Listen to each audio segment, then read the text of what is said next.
याकडे बघून बोला. ते महोदय, मंत्री महोदय, दोन विषयासंबंधातच सूचना द्यायच्या आहेत.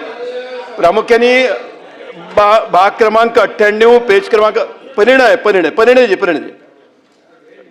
भाग क्रमांक 98 पेज क्रमांक 65. सभापती महोदय, आपल्या सगळ्यांना कल्पना आहे की बालगृहातून बाहेर पडलेल्या अनाथ मुलांना आतापर्यंत संजय गांधी निराधार योजनेच्या अंतर्गत केवळ 1500 रुपयेच देण्याचं प्रावधान होतं.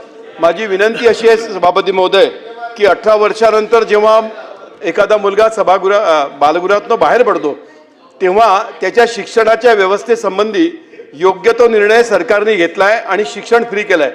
पण सभापती महोदय, जेव्हा एखादा मुलगा बालगृहातून अनाथालयातून बाहेर पडतो तेव्हा त्याची राहण्याची व्यवस्था, त्याची जेवणाची व्यवस्था, त्याच्या अन्य व्यवस्थांसाठी त्याचं मानधन वाढवण्याची आवश्यकता आहे.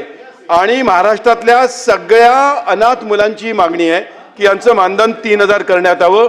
माझी विनंती आहे मंत्री महोदयांना की ही बाब याच्यामध्ये ऍड करण्यात यावी.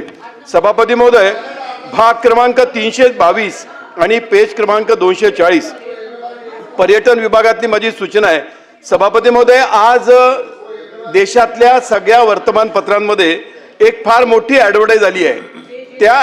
ती जी ॲडव्हर्टाईज आहे ती आहे उत्तराखंडची.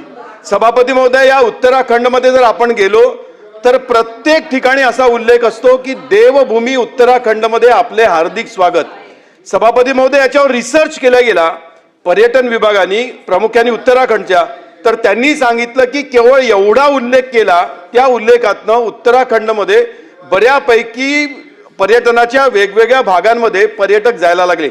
माझी याच्यामध्ये विनंती अशी करायची आहे की महाराष्ट्र ही संत भूमी आहे आणि वारकरी संप्रदायाचे संत, त्यानंतर महानुभाव संप्रदायाचे संत, केवळ एवढंच नाही सभापती महोदय, तर मोहम्मद खान बाबांची पालखी निघते, ताजुद्दीन बाबा आहेत.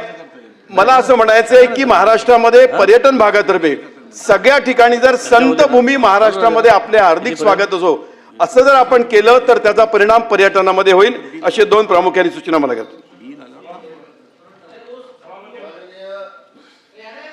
परिणय फुके.